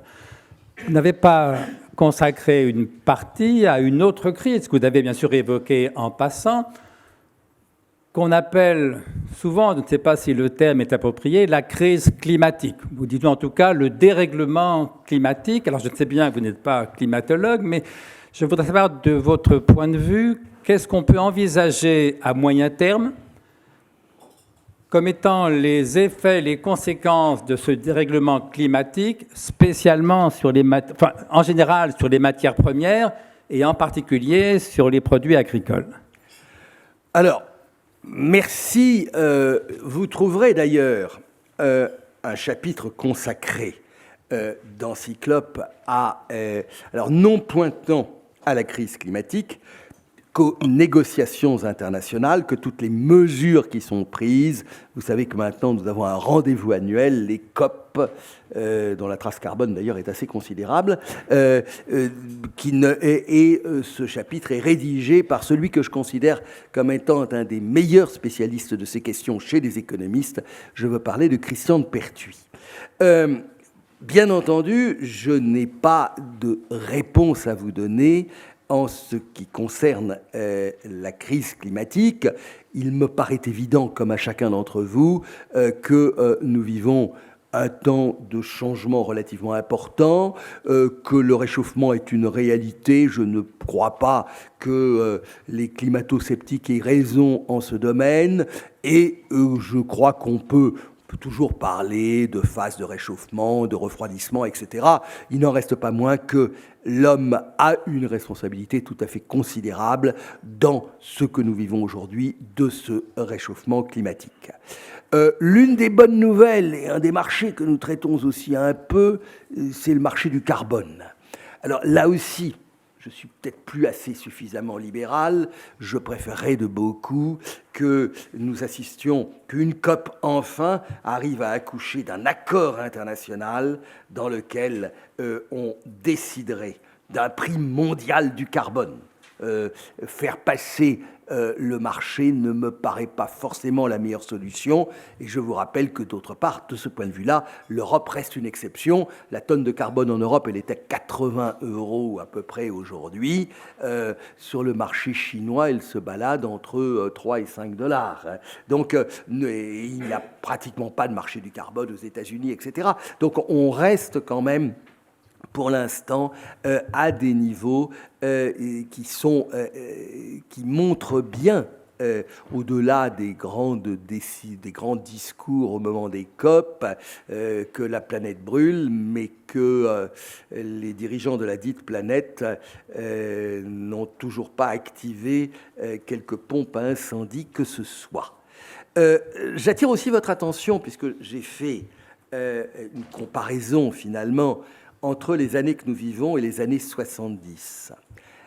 Dans les années 70, il y eut, je ne doute pas que ça ait pu être, moi ça a été un de mes livres de chevet, ça a peut-être été votre cas aussi, ce fut en 1971-72 la publication du célèbre rapport au Club de Rome, Halte à la croissance. D'ailleurs, on avait dit halte à la croissance en français, en anglais c'était limits to growth. Vous remarquerez la différence. Hein. Les limites de la croissance pour les uns devient halte à la croissance pour les autres. C'est ce côté mesuré que j'aime bien dans l'esprit français.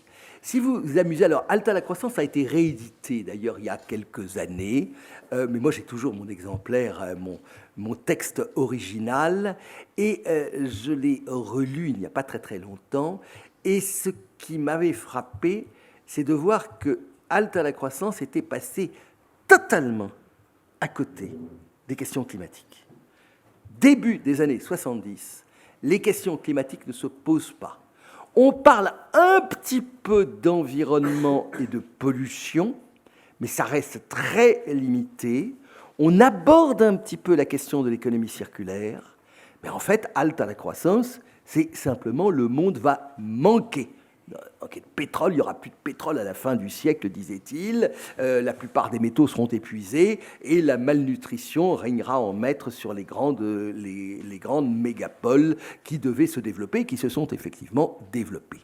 Donc, halte à la croissance est totalement planté. Simplement, quand vous publiez un bouquin disant il ne va plus y avoir de pétrole en 71-72 et que vous avez le premier embargo pétrolier en 73, avouez quand même que ça donne une dimension à votre écrit qui fait que toute une génération a cru dans les prévisions de halte à la croissance. Mais revenons sur la crise climatique, celle-ci n'était pas anticipée. Aujourd'hui, elle est effectivement anticipée, elle est largement anticipée. Je pense que les travaux du GIEC ne l'exagèrent pas tant que cela. Donc nous sommes effectivement confrontés à des modifications assez considérables du climat. Alors, avec des éléments positifs et d'autres éventuellement négatifs. Certains imaginent que, par exemple, le réchauffement climatique va permettre de voir remonter la zone maximale vers le nord des zones cultivées. Alors, les agronomes, il y en a quelques-uns ici quand même, me disent que le temps que le permafrost dégèle et que les terres soient cultivables, ça prendra quand même quelques générations. Donc il ne faut pas se faire trop d'illusions en la matière. C'est pour ça que quand je disais et quand je parlais de perspectives alimentaires, je disais que je raisonne un doublement de la production agricole mondiale à surface agricole utile constante. C'est-à-dire que nous perdons chaque jour des terres par stérilisation, par croissance des villes, par augmentation des emprises des uns et des autres. On peut cultiver des zones qui ne le sont pas jusque-là, sans pour autant toucher aux dernières forêts primaires, mais par exemple la mise en culture du cerrado brésilien n'est pas forcément du point de vue agronomique une aberration. Par contre, imaginez qu'on va remonter les zones de culture au Canada, en Russie, etc., c'est peut-être un petit peu plus discutable.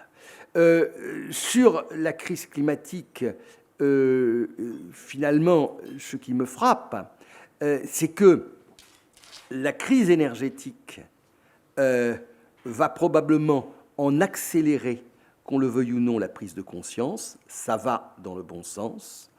Par contre, ce qui me frappe, c'est, et ça j'en reviens à la crise géopolitique, ce qui me frappe, c'est que de COP en COP, c'est l'immobilisme, c'est l'incapacité à prendre des engagements, c'est le renvoi toujours au lendemain des décisions qui serait nécessaire de prendre. Lisez de ce point de vue-là, parce que j'atteins mes zones d'incompétence, lisez l'excellent chapitre dans Cyclope consacré aux négociations climatiques. On va se retrouver dans quelques semaines à Sharm el-Sheikh, je crois. Est-ce qu'il en sortira quelque chose? J'en suis pas sûr. Un grand merci à Philippe Chalmin.